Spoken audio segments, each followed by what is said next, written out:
And before I get to like how organizations are adopting advanced analytics and decision making, let me just tell you why.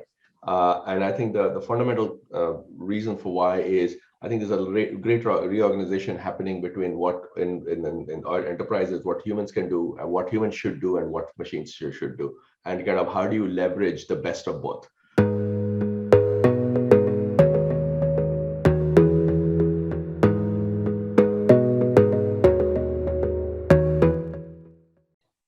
Hi, Amrish. Thanks for joining us during this conversation with Center of Excellence for IoT and AI.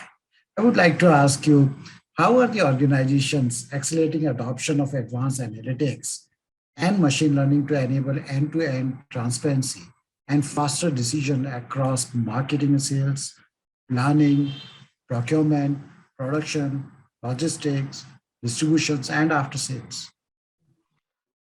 Navratan, thanks for having me here.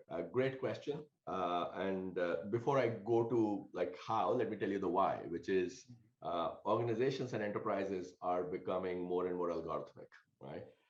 And what I mean by that, there's a reorganization happening of a work, which is let humans focus on the things that humans are great at doing: governance, relationship building, driving change, judgment related work. Where let machines do what machines are fundamentally good at doing, which is finding patterns, looking for outliers, and so on and so forth, and bringing them together, which is and that model we in Genpact we call it augmented intelligence, is essentially what is happening across every function that you just mentioned, right? So that actually is kind of the why, and all of them I think are going from an experimentation stage to a scale stage as we kind of go on in the industry over the last few years.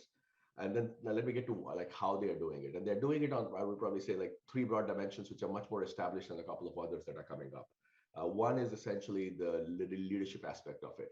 Most organizations have a chief data, chief analytics, or a chief AI officer kind of a role that is kind of the bearer or the holder of that whole process and responsible for it at a very senior level.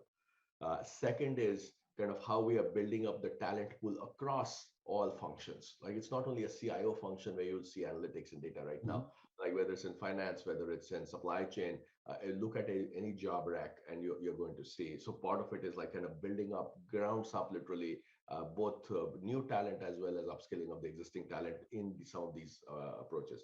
Third, obviously, it's very technology influenced and technology heavy area. So technology architectures and the newer tools, whether it's like the cloud data warehouses, whether it's the SaaS platforms at a functional levels, those things, how they all work together, those matter. So those are the kind of the foundational investments companies are making to kind of achieve basically an algorithmic world. And a couple of things that are also emerging for your audiences. Number one is the whole notion of responsible AI. As algorithms start taking hold, how do you actually govern them in the right way?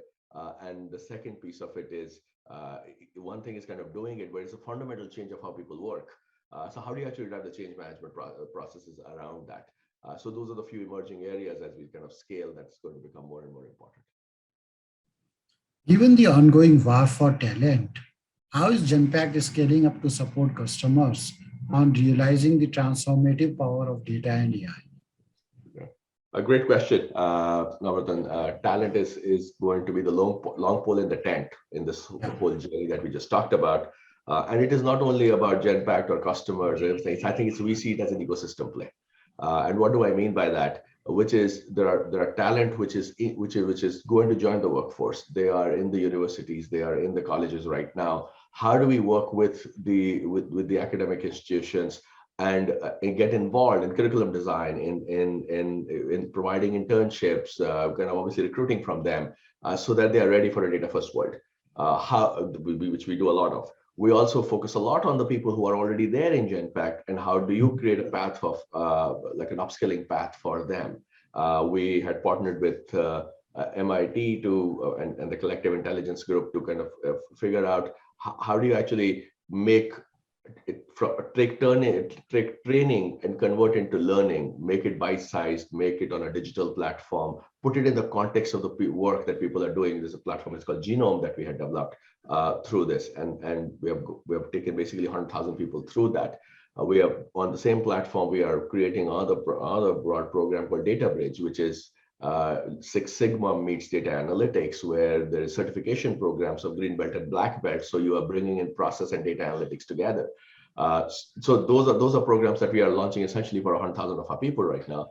And then, but the same thing is, these same programs is not only for us; it's also for our clients who need to do that, because sometimes they are the users or they are the decision makers in some of the changes that is happening. So it's an ecosystem play of how you are leveraging tools and engaging with clients on the literacy programs on us or around some of the genome and data bridge I talked about, and also working with the academic institutes.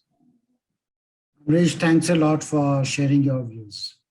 Thank you so much, Navratan. It was a lot of fun.